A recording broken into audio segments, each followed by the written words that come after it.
A Rádio USP apresenta Programa Universidade 93,7.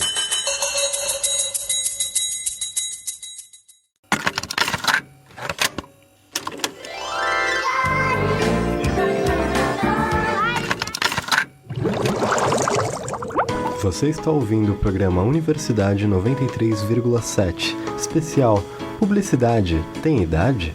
Com a participação de João Francisco Aguiar e Márcio Quartilho. A moeba, a geleinha de brincar. A moeba! Olá, queridos ouvintes, eu espero que vocês estejam bem. Eu sou Júlia Mantuani e está começando mais um programa Universidade 93,7 aqui na Rádio USP. Bom dia, ouvintes. Eu sou Luísa Thier e também estarei aqui com vocês hoje. A vinheta que ouvimos no início do programa reúne diferentes jingles de propagandas de brinquedos ou produtos associados à infância. Com certeza vocês já ouviram alguma delas. Você se lembra de alguma, Ju? Eu lembro, com certeza. Até hoje eu lembro da propaganda da Moeba, aquela do A-M-O-E-B-A. Não dá pra esquecer, né? Tem propagandas que são realmente muito marcantes, jingles muito marcantes. E eu posso listar aqui várias que marcaram a minha infância e, enfim. Por isso, hoje nós traremos um programa especial que debate a publicidade de produtos infantis no nosso país. Nós queremos apresentar um panorama sobre como essa publicidade é feita, como ela é regulada e quais são os desafios envolvidos. Além de, é claro, trazer algumas reflexões que podem auxiliar a você, ouvinte, nas decisões cotidianas, como na hora de selecionar os melhores produtos para a sua família. Este programa está dividido em 3 partes. Neste episódio, nossos convidados comentam sobre os públicos e as linguagens da publicidade de produtos infantis. Vamos lá, então? Hoje, mais do que nunca, as crianças recebem estímulos de todos os lugares, seja do celular, da televisão, da escola, da convivência com as amizades. Pode-se afirmar que boa parte desses estímulos tem apelo comercial, tanto em brinquedos, materiais escolares e até mesmo nas embalagens de alimentos.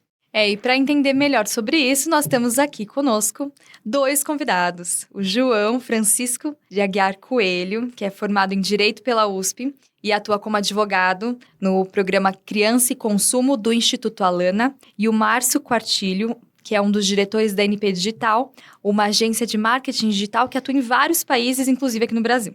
Mas melhor ainda se vocês mesmos se apresentarem. Muito bem-vindos, João e Márcio. Obrigado por aceitarem esse convite para o debate de hoje. Sintam-se à vontade para se apresentar e falar um pouco sobre o Instituto Alana e o NP Digital. Márcio, por favor. Oi, gente, bom dia. Bom dia. Eu sou o Márcio, sou Managing Director aqui da Operação do Brasil, da NP Digital, que é a agência do Nil Patel, aqui no Brasil. É um prazer estar aqui com vocês, obrigado aí pelo convite. Muito obrigado. Obrigada. E você, João? Bom dia, Júlia. Bom dia, Luiz. Bom dia. Meu nome é João. Eu sou advogado no programa Criança e Consumo do Instituto Alana, que é um programa que existe desde 2006 para debater os impactos da comunicação mercadológica e da publicidade direcionada à criança, entender a proteção dela dentro das relações de consumo. Então, muito obrigado pelo convite. Obrigado também ao Márcio. Espero que a gente tenha uma conversa muito legal. Esse é ótimo. Novamente, muito obrigada. Então, para começar, é importante nós definirmos 2 coisas que sim são diferentes. A publicidade de produtos infantis e a publicidade infantil. Isso porque a publicidade de produtos infantis é permitida no Brasil. Já a publicidade infantil é uma prática considerada abusiva desde 2014 por uma resolução do Conselho Nacional dos Direitos da Criança e do Adolescente, o CONANGA. João, você pode começar explicando um pouco sobre essa diferença? Claro. Bom, então essa é uma distinção que é essencial da gente fazer justamente para entender quais são os limites, né, dessa proibição legal e, enfim, que foi feita também pelo CONANDA com relação à publicidade infantil. A publicidade infantil é a publicidade que busca dialogar diretamente com a criança, certo? Então, ela é a publicidade que vai se valer ali de elementos que tenham um apelo junto ao público infantil e que vão fazer com que esse público tenha o desejo de consumir, de comprar um determinado produto ou serviço. Isso é diferente da publicidade de produtos infantis, porque é possível que você tenha um produto infantil sendo anunciado para os responsáveis pela criança, né? Então, por exemplo, se eu produzo um brinquedo, uma boneca, eu posso anunciar essa boneca para os pais. O que eu não posso fazer, e que aí sim é considerado abusivo e, portanto, ilegal, é produzir uma peça publicitária que vai buscar atingir diretamente a criança para levá-la a consumir. Posso depois explicar também por que a gente considera isso abusivo e ilegal. Tá ótimo. Márcio, se você tiver algum complemento também. Olha, eu acho importante a gente pensar isso, né? Porque A criança acho que é facilmente manipulada ou influenciada ali. E a publicidade tem, né, o objetivo de manipular de alguma forma, de mudar um comportamento, principalmente, né? Não no sentido negativo, mas no sentido de promover alguma coisa. A lei, eu acho que é muito importante regulamentar isso, entender exatamente o que pode, o que não pode.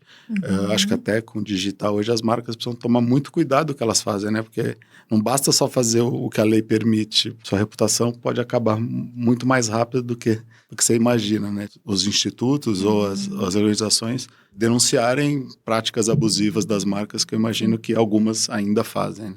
Retomando, então, esse ponto, né, de umas marcas que ainda fazem isso, você poderia explicar por que é abusivo? Então, Júlia, a criança, ela tá passando por uma etapa muito particular do desenvolvimento dela enquanto pessoa, na qual nem todas as estruturas cerebrais dela, neurológicas, estão completamente formadas, né? E por conta disso, o impacto que uma publicidade, como uma comunicação publicitária vai ter nela, é muito diferente do impacto que vai ter num adulto, né? Por exemplo, criança, ela acaba sendo muito, enfim, muito facilmente influenciada por esses estímulos da publicidade, principalmente porque ela não consegue ainda sequer compreender a publicidade enquanto uma prática comercial que visa convencê-la a consumir um determinado produto, né? Para criança, principalmente para crianças mais novas, aquilo é simplesmente uma informação neutra, né? Que está sendo ali transmitida sobre um determinado produto e ela não consegue ter esse olhar crítico sobre, olha, existe toda uma lógica e, enfim, uma agência de publicidade por trás que pensou essa comunicação para me convencer a consumir aquele produto ou serviço, né? E isso torna ela muito mais vulnerável aos impactos da publicidade, faz com que qualquer publicidade que chegue a ela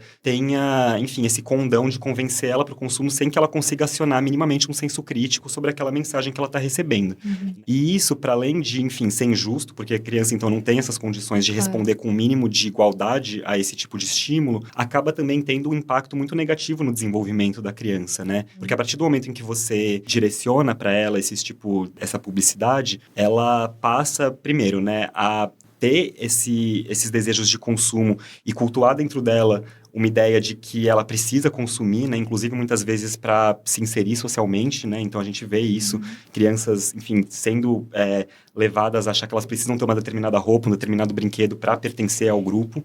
E aí, para além disso, pensando aí no caso de produtos específicos, né, então, por exemplo, produtos alimentícios ultraprocessados, né, que acho que é uma das principais áreas de preocupação do Instituto Alana e também uma das áreas mais reguladas aqui no Brasil, né. Se você influencia a criança a consumir esse tipo de produto, né, desde uma idade tenra, você pode ter impactos muito negativos, inclusive para a saúde dela, né? Porque você vai estar influenciando uma pessoa jovem a consumir, desde muito cedo, produtos que são ricos em gordura, são ricos, enfim, uma série de substâncias que podem causar ali impactos muito prejudiciais para a sua saúde, né? Dada, né, também todo o arcabouço normativo que a gente tem para a proteção da criança no Brasil, né? Então, que entende que esses indivíduos precisam ser protegidos e precisam ter o seu pleno desenvolvimento preservado, a gente precisa entender, então, que esse tipo de prática comercial que acaba tendo efeitos negativos sobre o desenvolvimento da criança precisa ser coibido e, portanto, tem que ser considerado abusivo e ilegal. Então, apanhando aqui a ideia geral sobre essa distinção, a gente pode afirmar sobre produtos infantis, a publicidade é permitida e necessária, mas quando ela é direcionada para o público adulto. É isso? E aí, quando o público tem a capacidade de tomar a decisão sobre o que ela vai ou não comprar. Como você falou, as crianças acabam sendo muito mais suscetíveis, sem pensamento crítico.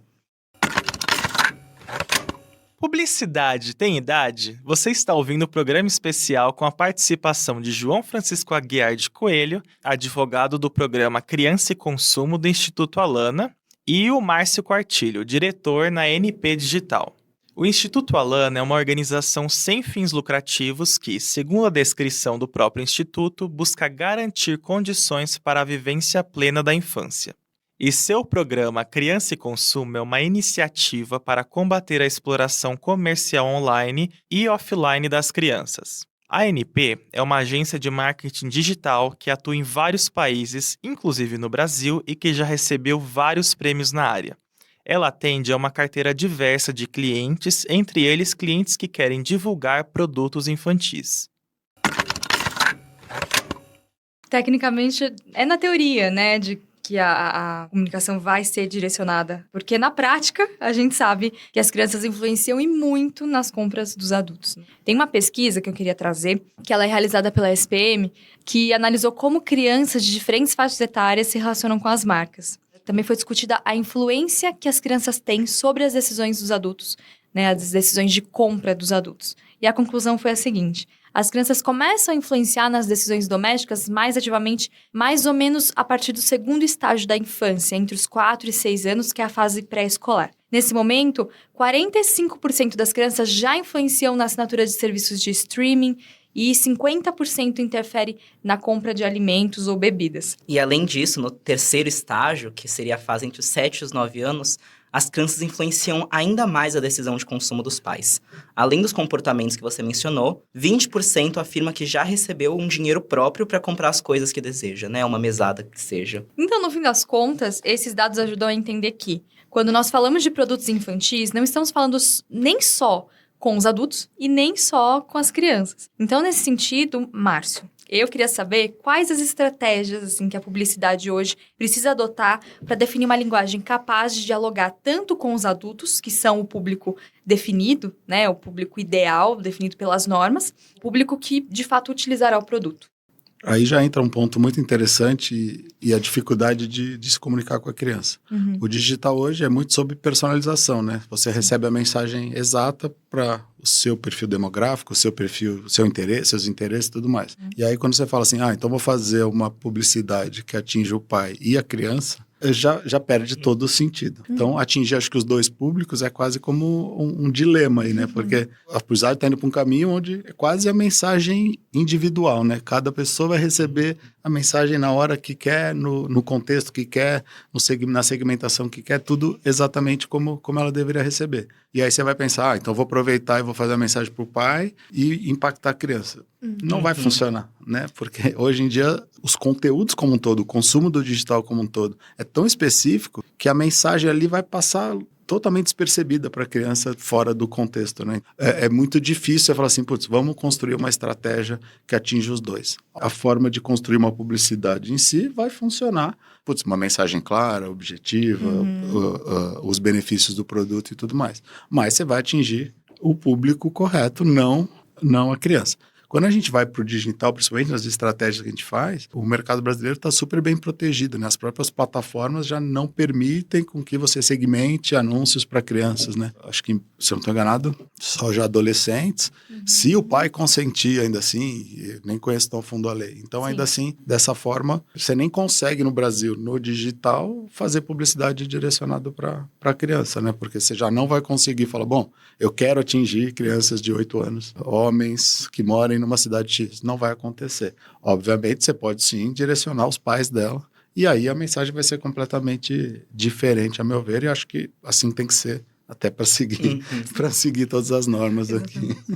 Cada estratégia vai exigir uma linguagem diferente, então eu queria puxar aqui para o João, você explicar um pouco como você vê essa diferenciação da linguagem, né, das estratégias usadas para uma publicidade infantil e uma publicidade para os pais, né, para os consumidores com um pensamento crítico. Então, Luiz, eu acho que o que é muito útil para a gente elencar um pouco quais são essas estratégias e esses elementos que são usados para dialogar diretamente com a criança, a gente voltar para aquela resolução número 163 do CONANDA de 2014, né, que vocês mencionaram, porque ali no artigo 2º dela, ela vai trazer uma série de itens, né, que não são exaustivos, mas de elementos que vão permitir para a gente, na hora que olhar uma publicidade, entender que ela está ali tentando se comunicar com a criança, né? Então, ali ele vai falar, por exemplo, de uso de personagens que têm um apelo junto ao público infantil, um excesso de cores, distribuição de brindes, né, ou então de coisas colecionáveis. Todas essas são estratégias que a gente olha e fala, bom, então claramente existe aqui um desejo de se comunicar com a criança, né? Às vezes utilizar também a própria voz das crianças para criar uma sensação de proximidade maior. Então ali esses elementos que aparecem na resolução dão um pouco para a gente esse norte do que a gente pode considerar uma publicidade que é direcionada para esse público. É uma coisa que é muito comum também, que não aparece dessa forma na resolução, mas que eu acho que é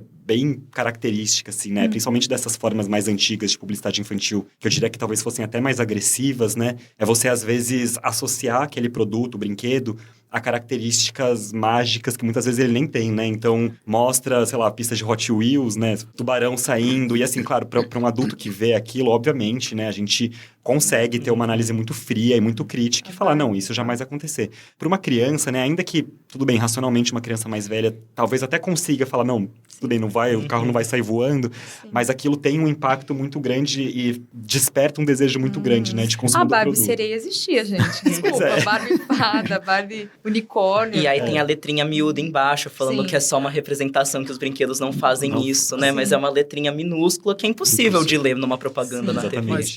Mas acho que até na mensagem, né? É fácil, você não conversa com uma criança igual você conversa com um adulto. Exato. Então, na própria mensagem é fácil identificar assim, eu tô falando com a criança, eu tô falando com o adulto. Sim. Porque, ou tá bom, na mensagem eu tô falando com o adulto, mas visualmente tá só desenho, só elementos para criança. Fala, bom, então obviamente você tá tentando manipular Sim, sim. a lei, né? Tipo, então... No fim, acaba caindo muito nessa parte da linguagem mesmo, né? E é uma análise muito, desculpa, mas assim, é uma análise muito casuística, né? Assim, a gente, claro, na resolução tem esses elementos gerais que vão Sim. permitir a gente pensar um pouco isso, mas assim, pra gente entender se uma peça ela é abusiva ou então ela tá querendo se dialogar diretamente com a criança, a gente precisa olhar caso a caso e justamente, né, entender então ali de que forma a linguagem está sendo estruturada, com quem que ela parece querer dialogar, quais que são os elementos que estão sendo empregados. Então, ainda que a gente consiga ter esse norte geral, a gente precisa olhar para cada caso individualmente para entender ali o que está sendo feito. Mas se você quiser complementar alguma coisa também sobre esse debate... Acho que é muito fácil você detectar, né? Quando você está falando com quem. Ou seja, você não vai fazer um anúncio para um pai e colocar o carrinho voando ou fazer, tipo, obviamente, o pai vai entender e não faz sentido. Então, é muito simples você entender quando está comunicando com quem. Esse debate devia ir muito além, né? Até de lei, regulamentação. Tipo, a marca realmente quer falar com a criança? Será que o produto por si só já não se vende? Né? Será que o produto já não é bom o suficiente a ponto da criança ter o desejo de comprar, mas não de uma forma acelerada pela publicidade? Porque acho que esse que é o perigo, né? Você vai pôr dinheiro, você vai impulsionar para mudar um comportamento, para gerar um desejo além do que a formação atual. Mas eu tenho um caso em casa muito interessante, que vai completamente na contramão, e eu acho que também que as crianças hoje estão muito mais preparadas, ou acho que até a gente deveria cobrar das escolas, dos pais, que tem essas conversas com os pais, né? Um domingo eu estava em casa em rede social, no celular, e aí eu vi um anúncio de uma camiseta. E aí a camiseta era a camiseta perfeita, né? Ela não amassava, não fazia nada, não lavava 80 vezes X. Eu falei, cara, eu vou comprar essa camiseta. E minha filha do meu lado falou, pai, tipo, essa camiseta não faz tudo isso que tá no anúncio, né? É óbvio. E eu tava ali já tipo, cara, eu vou comprar, eu preciso dessa camiseta, ela é muito boa. E minha filha, mas pai, é lógico, né, que a camiseta não faz isso. Eles estão fazendo isso só para você comprar. E aí você fala, pô, então a criança, óbvio, já tem... Acho que ela, hoje ela tem 9 anos, mas acho que faz foi um ano atrás, mais ou menos, ela tinha 8 na época. Mas assim, Belo senso crítico. Então já tinha senso crítico, mas porque na escola ou em casa a gente estimula muito, a publicidade existe, o objetivo é esse, assim como fake news existe, e é isso. Então as crianças vão estar muito mais preparadas no futuro, vão ser adultos mais bem preparados que a gente a ter esse senso crítico por outros motivos além da publicidade, né? Então ela, na hora ali, eu tava, óbvio, como a mensagem era pra mim, eu mergulhei no mundo da camiseta e falei, cara, eu preciso dessa camiseta perfeita, né? É que eu preciso. Para adultos. E minha filha do lado, no sofá, tipo, papai, tipo, essa camiseta não faz isso tudo. Tipo, é impossível. Tipo, não é possível que é tão boa assim. E eu, tipo, que droga, né? Eu ia comprar. Tipo. Olha aí, você vê, crianças do passado que acreditavam nas propagandas de Hot Wheels crescem. Comprando. Que compra camiseta. Perfeito. Agora, sua filha já vai ser uma adulta super analítica. Pois né? é, mas eu acho, Márcio, uma coisa que é importante, né? Como você disse, eu acho que isso passa muito por essa questão de educação, né? Para as mídias, e que acho que há uma urgência cada vez maior, não só para uma educação para o consumo, mas para tudo, né? Assim, então... A informação está muito acelerada, né? Sim. Independente de ter dinheiro envolvido e patrocinando isso ou não. Então, o senso crítico, eu acho que hoje é muito mais importante do que era quando eu era criança ou tudo mais. Então, acho que hoje a gente precisa muito entender, tipo, o que é isso aqui, o que está por trás disso, quem está fazendo isso, está fazendo para o bem ou está fazendo, né, só para vender? Qual é o propósito por trás do que está acontecendo? Total. Até porque isso, assim, essa compreensão não é uma coisa posta, né? Pelo contrário, assim, acho que existem diversos elementos, né, dessa publicidade que circula na internet que tornam, inclusive, até mais difícil, talvez, do que quando vai na nossa época, né? Acho que até velho todo isso.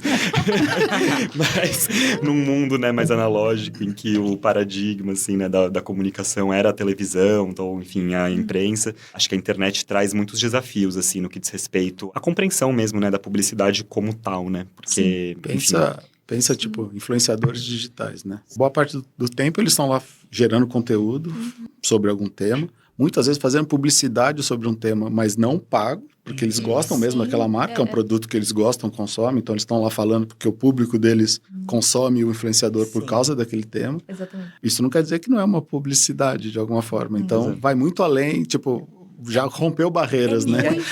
O anunciante não tem nada a ver, né? O anunciante não pediu para a pessoa comprar o produto, nem divulgar na rede social dele, nem nada. E aí, para essa questão de regularização, de fiscalização, é muito mais complicado, porque como que você vai entender não tem incentivo o que é propaganda algum, né? e o que não é? Às vezes é só uma dica, entre aspas, mas acaba sendo outra coisa. Sim. Perfeito, Luiz.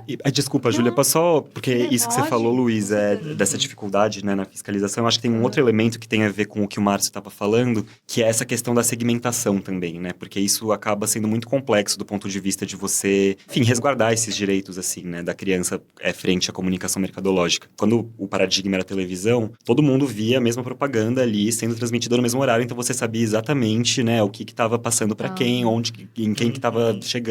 Hoje em dia, na internet, né, como cada um tem acesso, né, claro, existem coisas que a gente consegue acessar ali e saber o que está rolando, mas muito da publicidade hoje chega de uma maneira individualizada para as pessoas, né? Sim, então, para você ter uma... monitorar, né? Exatamente, para você fazer esse monitoramento, né, de uma maneira mais global e entender, então, ali o que está impactando, né, as crianças, o que está sendo mais complexo, isso acaba sendo muito mais difícil, porque, inclusive porque as plataformas digitais onde circulam esses conteúdos ainda não tem muita transparência, né? Isso é até um dos pontos, assim, que está sendo discutido agora, né, em todas essas regulações, enfim. Publicidade tem idade? Você está ouvindo o programa especial com a participação de João Francisco Aguiar de Coelho, advogado do programa Criança e Consumo do Instituto Alana, e o Márcio Quartilho, diretor na NP Digital. Apesar, né, dessas regulamentações que são recentes, coisa assim, de alguns anos para cá, ou de uma década para cá, que você tem regulamentações mais específicas, nós temos um histórico, como nós já mencionamos agora há pouco, de alguns marcadores bastante abusivos em propagandas, né, direcionadas a público infantil. Então, eu acho que seria legal agora a gente ouvir alguns exemplos, né, de propagandas que foram proibidas pelo Conselho Nacional de Autorregulamentação Publicitária, o CONAR, porque tinham questões aí bastante polêmicas. Vamos escutar algumas? Eu tenho, você não tem. Eu tenho, você não tem. Eu tenho. Chegaram as tesourinhas Mickey e Minnie da Mundial. Só você ainda não tem. Amiga dona de casa, olhe fixamente nesse delicioso chocolate. Toda vez que a senhora sair com seu filho, vai ouvir minha voz dizendo: compre batom, seu filho merece batom. Agora a senhora vai acordar, mas vai continuar ouvindo a minha voz. Compre batom. Batom, o chocolate da garoto que não sai da boca nem da cabeça. E agora é realmente o momento de vocês falarem, né? O que vocês percebem que realmente acabou envelhecendo mal nessas propagandas?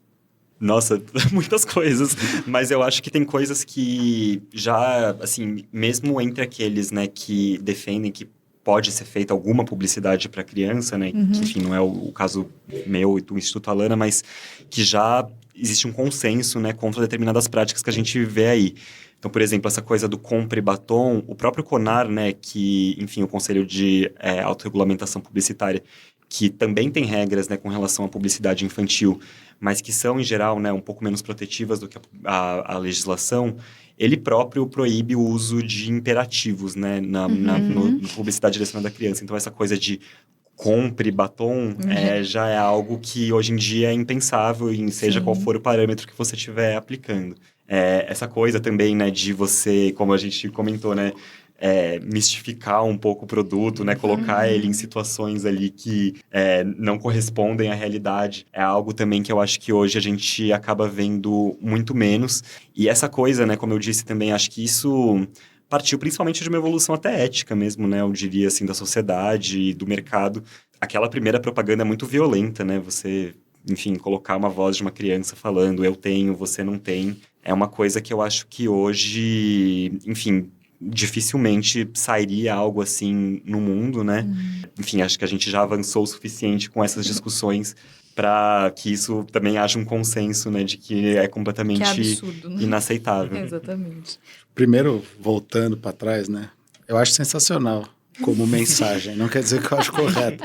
Como peça de estudo. Quando eu digo, como uma peça de museu, assim, é sensacional. Não tem como você não ver e não recordar, ou não... Tipo, mesmo quem não foi da época, assim, é muito marcante. É muito marcante. Isso não quer dizer que não é possível criar mensagens tão marcantes para o público correto, seguindo, não sendo eticamente correto e tudo mais, de forma alguma. Sim. Então, acho que, né, são ícones da publicidade, com sem certeza. Dúvida. Sim, porque não tem como você não recordar, né? Imagino você pegar pessoas bem mais velhas hoje e mostrar essas propagandas, todos vão lembrar, vão se recordar, vão ter recall de marca até hoje, né? Então, pensa que a pessoa até hoje, possivelmente, ela procura lá o batom da Garoto. Ouve a voz. Né? Exatamente. Quando for comprar. Até essa desculpa, Mads, mas assim, até essa do eu tenho, você não tem, eu não via isso na TV, não é da minha época, mas assim, até eu conheço de tanto ouvir, meus pais falarem, enfim. Né? Não, né? E a mensagem é eu tenho, você não tem. Tirando a parte errada, toda completamente errada, mas assim, é um apelo muito bom, né? Assim, óbvio, putz, você tá com a criança, você tá fazendo tudo errado.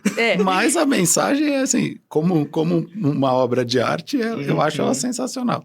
Agora, de fato, acho que não tem como na sociedade, né? Acho que a gente não discutia antigamente muito isso, né? Então, até os produtos que se vendiam antigamente são questionáveis. Cigarrinho, né? De chocolate, diz por si só, né? Então, acho que, né, para o contexto que ele foi criado e feito, eu acho que ele faz todo sentido. Ou seja, não era um problema na sociedade isso. Obviamente, a hora que você desloca um pouco para frente, você olha para trás e fala, cara, que absurdo, isso não pode acontecer de forma alguma. E talvez situações como essa que aceleraram leis serem criadas e outras mudanças aí de comportamento. Mas eu acho assim, as marcas tem, sim, como fazer campanhas tão boas ou até melhores que essas, né, que virem ícones da mesma forma, sem, né, falando com o público correto, falando com o pai, convencendo o pai que o filho dele precisa daquele produto. Ou seja, não seria um pecado nenhum, nem fora da lei fazer isso, óbvio, seguindo, garantindo que você está falando com a pessoa certa, que a pessoa tem discernimento suficiente a decidir se o filho pode ou não comprar aquilo e tudo mais. A forma que é feita, você mudou o comportamento, mas aí fica muito claro o poder da publicidade, né? Como um todo. Como você consegue colocar a mensagem 20 anos depois, acho que Compre o Batom deve ter uns 30 anos, com certeza. E até hoje todo mundo recorda, quem não recorda, viu depois e ainda assim memorizou, né? Você fala, pô, então é tão bom, né? Do ponto de vista de arte, é tão bom que todo mundo memoriza. Isso é inegável. Né? Então, Você acompanhou a primeira parte deste especial sobre publicidade de produtos infantis. O próximo episódio você ouve na semana que vem, quando nossos convidados discutem sobre a publicidade de alimentos para crianças e as regulamentações envolvidas. Com isso, a gente chegou ao final do programa, oficialmente. Hoje contamos com a participação de João Francisco Aguiar, advogado do programa Criança e Consumo do Instituto Alana. E também do Márcio Quartilho, diretor da agência NP Digital. O programa de hoje teve coordenação de Luane Caires e produção de Henrique Araújo. O roteiro foi feito por Luane Caires, Júlia Mantuani e Vitor Cavallari. As reportagens foram feitas por Luísa Thier e Patrick Fuentes. E a edição é da Natane Cavalcante e do Henrique Araújo. A apresentação por Júlia Mantuani e Luísa Thier. Um ótimo dia a todos. Muito obrigado pela audiência. Bom dia.